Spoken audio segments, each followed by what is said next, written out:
మీనరాశి.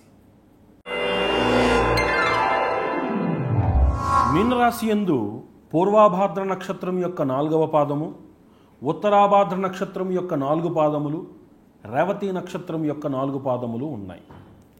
ఈ రాశి వారికి ఆదాయము 2, వ్యయము 8గా, రాజపూజ్యము 1, అవమానము 7గా ఉన్నాయి.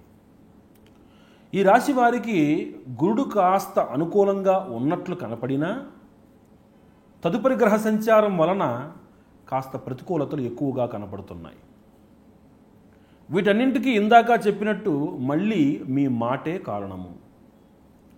ఉన్న ప్రదేశము మీకు అనుకూలముగా లేనప్పుడు ఆ ప్రదేశం నుంచి తప్పించుకోవటమే మనకి పరిష్కారము. అనువుగాని చోట అధికులమన రాదు, కొంచెం ఉండుటెల్ల కొదవుగాదు. ఇదే మీకు వర్తిస్తుంది. ఉన్న ప్రదేశం నుంచి ఆ సమయం మీకు ప్రతికూలంగా ఉన్నప్పుడు చక్కగా తప్పుకుని ఆ వ్యతిరేక ఫలితాల నుంచి మిమ్మల్ని మీరు కాపాడుకోండి. మీరు కనుక ఆ సమయంలో ఉండి మిమ్మల్ని మీరు నిరూపించుకోదలిస్తే మీకు ప్రతికూలత పెరగడమే కాదు, శత్రువృద్ధి కూడా కలుగుతోంది. కార్యములందు కాస్త నిస్పృహ కలుగుతుంది. కార్యాలయమునందు వాగ్వివాదములు పెరుగుతాయి. గృహ సంబంధమైనటువంటి ఏ పనులు ప్రారంభించకండి. నూతనమైనటువంటి ప్రణాళికలన్నిటినీ వాయిదా వేయండి. విద్యార్థులు కాస్త శ్రమని అధికం చెయ్యండి. రాజకీయ నాయకులు ఆచితూచి వ్యవహరించండి. అనవసరమైన చిక్కులకి, అనవసరమైనటువంటి వ్యవహారాలకి మిమ్మల్ని మీరు నిరూపించుకుందికి వెళ్ళకండి. వ్యాపార రంగాలలో ఉన్న వారికి కాస్త మందకొడిగా సాగినా నష్టములు రావు. ఇన్ని మనకి బాధలు ఉన్నా గురుని యొక్క స్వభావము చేత మీకు ఎప్పటికప్పుడు ఏదో ఒక ఉపశమనం లభించి ఆయా ఆపదల నుంచి, ఆయా చిక్కుల నుంచి మిమ్మల్ని మీరు కాపాడుకుంటారు. వీటన్నింటికీ ఇక్కడ సరైనటువంటి పరిష్కారం ఏమిటి అంటే, ప్రతి మాసమునందు నవగ్రహములకు జపము చేయించుకోండి. నవగ్రహాలకి కూడా దానాలు ఇప్పించండి. మాసానికి ఒక్క పరి నవగ్రహములకు జపం చేయించుకుని నవగ్రహములకు దానాలు ఇప్పించుకోండి. ఆర్థిక స్తోమత అంత సరిపోదు అనుకున్న వాళ్ళు ప్రతిరోజు కూడా 27 ప్రదక్షిణాలు నవగ్రహాలకి చెయ్యండి. 27 ప్రదక్షిణాలు ఈశ్వరుడికి చెయ్యండి. సుబ్రహ్మణ్యేశ్వరుడికి 21 ప్రదక్షిణాలు చెయ్యండి. వీటి వల్ల మీలో కార్యశూరత లభిస్తుంది. జీవితము యందు సానుకూల దృక్పథం కలుగుతుంది. నవగ్రహముల యొక్క అనుగ్రహం కలుగుతుంది. ఈ ప్రతికూలతలన్నిటి నుంచి మిమ్మల్ని మీరు తప్పించుకునేందుకు అవకాశం లభిస్తుంది.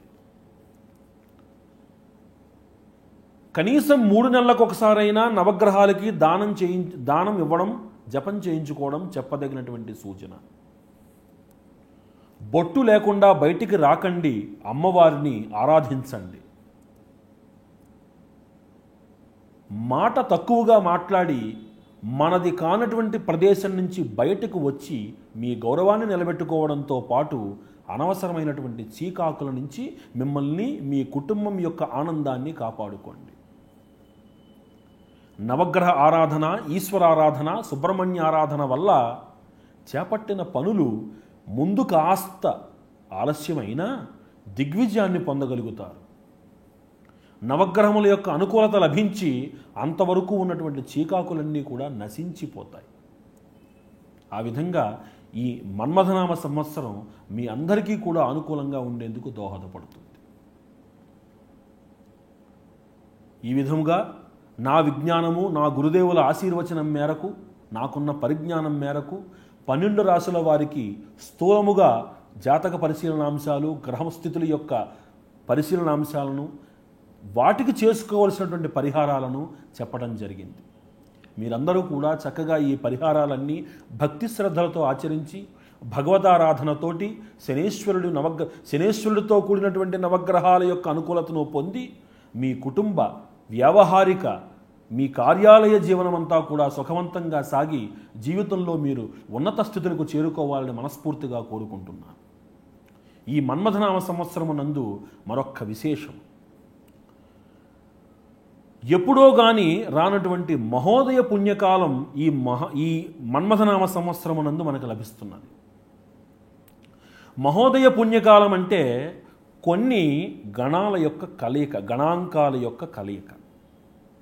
అవి అమావాస్య, సోమవారం, శ్రవణ నక్షత్రము, వ్యతిపాత యోగమునందు ఇవన్నీ కలిసి వచ్చేటువంటి ఒక పుణ్యకాలం. ఈ మహోదయ పుణ్యకాలము కోటి సూర్యగ్రహణాలకు సమానం కింద మనకి శాస్త్రం చెప్తోంది. ఇది మనకి 7 ఫిబ్రవరి 2016 నుండి 8 ఫిబ్రవరి 2016 వరకు మనకి ఈ సంవత్సరం వచ్చింది. ఏమిటి మహోదయ పుణ్యకాలం యొక్క గొప్పతనము? కోటి సూర్యగ్రహణాలకు పెట్టు. గ్రహణకాలము అనుష్ఠాన పరులకి, పితృతర్పణాదులకి, దాన ధర్మాదులకి, దైవ కార్యక్రమములకు పెట్టింది పేరు. ఒక గ్రహణకాలమందు మీరు చేసినటువంటి ఒక పుణ్యకార్యము మీకు జీవితకాలపు పుణ్యాన్ని ఇస్తుంది. అలాంటి ఒక మహోదయ పుణ్యకాలం అంటే ఒక్క గ్రహణానికే అంత ఫలితం వస్తే, కోటి సూర్యగ్రహణాలకు సరిపడేటువంటి పుణ్యాన్ని సంపాదించబెట్టేటువంటి మహోదయ పుణ్యకాలమనందు మీరు చేసే దాన ధర్మ జప పితృతర్పణాది కార్యక్రమములు, యజ్ఞ యాగాది కార్యక్రమములు, దానాది కార్యక్రమములు విశేషమైనటువంటి ఫలితాన్ని ఇస్తాయి. ఆ జన్మాంతకృత పాపం ఏదైతే ఉందో పరిపూర్తిగా నశిస్తుంది.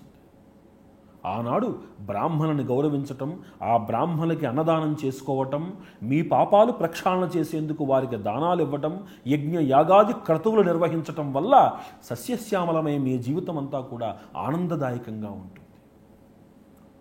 కాబట్టి ఈ మన్మథనామ సంవత్సరంలో అపూర్వంగా లభించేటువంటి ఈ మహోదయ పుణ్యకాలాన్ని సద్వినియోగం చేసుకుని ఆనాడు మీరంతా కూడా చక్కటి దైవిక కార్యక్రమములతోటి మీ జీవితాన్ని సుభిక్షం చేసుకోవాలని మనస్ఫూర్తిగా కోరుకుంటూ, సర్వం శుభం, సర్వే జనా సుఖినో భవంతు.